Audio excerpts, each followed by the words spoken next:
Hello everybody, this is Yosarian from BoyMeetsPhone.com, and this is a quick review of the Sony Xperia Z1s for T-Mobile. This is a slightly altered version of the Z1 or Z1. It does have a physical change that T-Mobile requested and also some software tweaks. Taking a look at the front, we have a 5-inch triluminous display at a resolution of 1920 by 1080, so this is a full high-def display. And it does look quite nice when you're looking straight forward at it.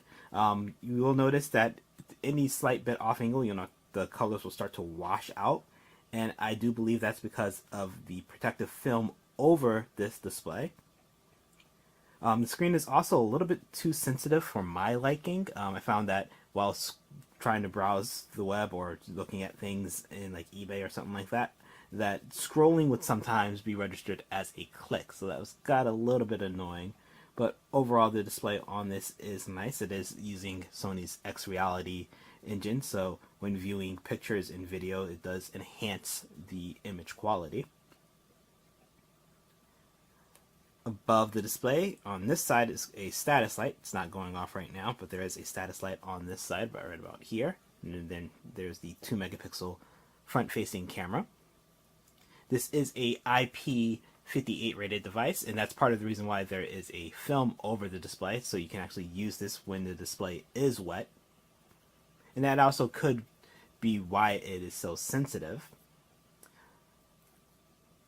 But since this is a waterproof device, and it can be submerged in water and splashed with water, and it's dust proof, so dust can't get inside the enclosure, a lot of the ports are covered. So we have a covered micro USB port right here.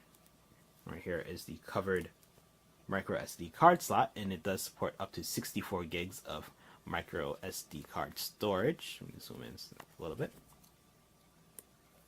On this side, we have a covered micro SD card slot, and if you notice that red dot right there, that is actually a physical reset button, because the battery in this, it has a 3000 milliamp hour battery, and it is enclosed in the device and cannot be taken out.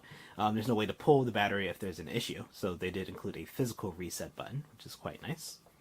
We have which now become a signature power and screen lock button from Sony, that metal button, and it does feel quite nice. The volume rocker I wish was longer, especially for a device as big as this. This is not a small device, so having such a short volume rocker seems odd to me. There is also a physical camera button. It's a 2-stage camera button, so half pressing will focus and full press will take a shot. And full pressing with the screen lock is supposed to launch into the camera. I found that at times it did not, so sometimes I would have to actually wake up the display first and then press and hold to launch into the camera. Right here we have our lanyard loop. On the bottom we have a speaker grill, and underneath the grill is also the main microphone. Up top is the physical change that T-Mobile did request. It's having the 3.5mm headphone jack not covered and on top of the device, and despite that, this is still submergible, which is pretty cool. In around back, which is a glass back, so it is a fingerprint magnet, unfortunately. And you are going to want to be careful not to drop this device, though unfortunately I did drop the device at least 2 times, and as you can see, it is no worse to wear. So it is a durable device, but you are going to want to avoid dropping it if possible. Right here we have a 20.7 megapixel G lens camera sensor. It's an autofocus camera and have a single LED flash. Overall, physically, the device is big and does take some getting used to, though I did find that overall it's semi-comfortable to use. I wish it was a little bit more round. The side of this is plastic. That frame is plastic, is not a metal trim. Overall, the weight is not too bad on this device, especially for something so big. So overall, feels okay, though I wish it was a little more rounded and not so boxy. This is running Android 4.3 Gingerbread. Let me actually go into the settings, show you. So you'd see this is running 4.3 gingerbread. Not why did I say gingerbread? 4.3 jelly bean. This is running jelly bean. Sorry about that. But it has a lot of customizations by Sony, so you're not going to notice jelly bean too much on this device. Pinching in on your home screen will bring you to this view of all your panels where you can either get rid of panels or edit them. You can add widgets, add apps, change the wallpaper, and also change the theme. The theme is a point of bother to me. Some of the themes are quite nice, but I'm actually going to jump into the app drawer to show you my issue. The app drawer is loaded with a lot of Sony apps, including PlayStation Mobile and PlayStation. Smart Connect, which is add some automation to the phone. So if I say I'm going to actually go into that one, I'm going to turn it on so you can actually see what it says. Once you connect the headset, it will change the volume, launch the Walkman, and start playing the track. So that's kind of cool. And once you disconnect it, automatically will pause it. So it's nice to have that automation. There's a lot of cool things that Sony adds to the device, as well as this. It has the Xperia Lounge, which gives you special offers for your device, for having a device. And you also have Sony Select, which is a curated app store full of Sony apps and apps that Sony recommends. But swiping this way on the device will bring you into a settings menu, which allows you to search, uninstall, change the order. So you can have the alphabetical order as I have it set right now. You can choose your own, or just view the apps you use the most, or the apps that you installed, which is nice to have that option. And you have the app stores down here. But as you can see, you can clearly see everything on this. But depending on which theme you choose, I'm actually going to show you the one that I ran into this issue with, craftsmanship theme. Give it a little bit. It doesn't take a long time to actually switch themes, which is quite nice. But if I go into the app drawer now, because how this theme is set up, this is a hot mess. This is just, I'm not too sure whose fault this is. I think Sony should definitely rein in on the people who design their themes so things like this do not happen. Not all themes are like this, but the sheer fact that there is one like that is kind of an annoying thing. See if I switch to the winter one. You know, the home buttons and everything do change too, but the winter one does not have that issue, which is nice to see. But it would be better if all themes did not run into that issue. This is being powered by a Qualcomm Snapdragon 800 processor, so that is a quad-core 1.2 gigahertz Crate 400 CPU and a Adreno 320 GPU. So this is a pretty fast device. Does have 2 gigs of RAM and 32 gigs of internal storage. So ample amount of storage, even with a lot of it being, well, some of it being used beforehand. So it has about 24 gigs out of the box. So ample amount of storage, and then you can also expand it. So storage is not an issue on this device, which is nice to say. Battery life, it does have a 3000 milliamp hour battery, like I said, and I had no issue getting through a day of usage. We actually got over a day with moderate use. With stamina mode on, you can get through 2 days with moderate usage.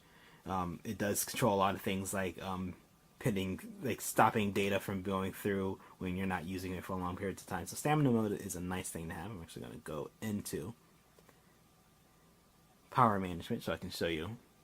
It gives you an estimate of how long it will last currently. Then you have your stamina mode. You also have all these other battery saving measures on this device. So battery life has not been an issue with this device, so that's nice to say. This is a LTE device running on T-Mobile. I did travel to LTE coverage areas. Unfortunately, where I'm at, it does not have LTE service, and actually where I'm at right now, I'd be lucky if I get 2G. But I did travel to some LTE coverage areas, and in one of the coverage areas, Framingham, Massachusetts, that area, I was able to get 35 megabits per second down, which is impressive to say the least. In Boston, it was about 13 megabits per second down, so about average for what I've been able to get in that area. But I was quite impressed with the LTE speeds in Framingham. I'm assuming it's because it's more people in Boston using the network, and plus Framingham's a newer network. I can't wait to see what happens when we get to my area. I think I'm at least going to get around Boston speed, so I do live in a pretty metropolitan, pretty dense city area.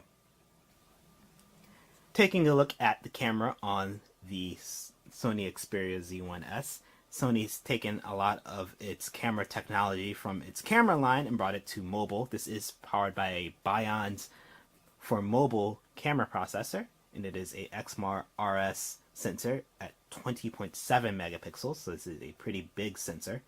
By default, it is in superior auto mode, so that means you're only going to be able to take 8 megapixel widescreen shots, and it does automatically select which mode it is. It should be taking the picture in depending on the environment around it. Right, see right now it's on macro mode.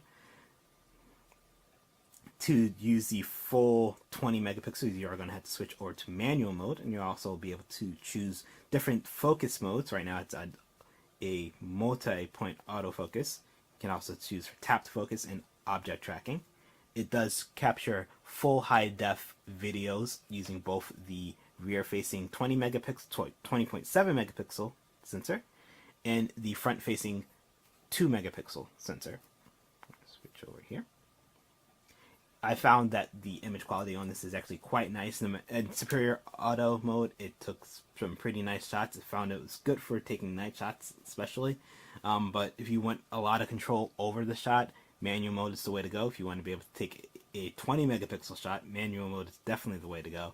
And you can create some really nice images using it. Other modes you have Info Eye, which will when you take a photo, it will scan it for familiar objects like famous objects, and also QR codes, things like that. You have Social Live, which will live stream what you are viewing to Facebook. You have your time shift burst, which is actually pretty cool. I'm just going to show you that. It's taking photos before, and it will take photos after you press the sensor. Well, press the shutter. So it can take a burst of 20 shots. So if I press this once, it's going to show 20 shots. Because while I was talking, it was taking pictures. And then after I was talking, it was taking pictures. So that's pretty cool. You have a augmented reality effect. I'm actually going to choose dive. So it adds cool augmented reality effects to your viewing. You know, they have fishes floating. That's pretty fun. You can add the regular picture effects you would expect to be able to be able to add, like kaleidoscope, black and whites. You have the fish eye. So there's several different ones you can choose from there. You have sweeping panoramic, which takes a sweeping panoramic shot. And then you also have background defocusing, which is a specific mode to this device. This is one of the things that T-Mobile had added to it. This is good for creating depth of field, and I can't actually show you this right now because there's no way I can create depth of field where I'm at, but what it does is it takes a photo of the object you select. It'll take a close-up of that, and then it will also take a background picture and allow you to defocus it, so you can create different kinds of blur. You can make the blur more intense if you want to, so it's pretty awesome. Overall, I have to say that I'm actually quite impressed with the camera on this device. Video recording did also come out quite nice on it too. Images were sharp and full of detail, so this is a pretty good camera. Despite some minor software glitches, which will hopefully be addressed in a future update, I do like the Sony Xperia Z1s. But I do have to say the biggest selling point for me on this device is the fact that it is IP58 rated and can be splashed with water and can be submerged in water. You never know when you're going to meet water in your everyday life, and sometimes that can spell the end of your phone. So having a device that you know is going to be able to survive that is pretty nice. For my full in-depth review of this and plenty of other devices, head over to the site, boymeetsphone.com, and subscribe to this YouTube channel. If you enjoyed this video, give it a thumbs up. And if you're on social media, you can follow me on Twitter. You can like the Boy Meets Phone Facebook page, and you can also follow me on Google+. So this has been Yosarian from boymeetsphone.com. Thanks for watching.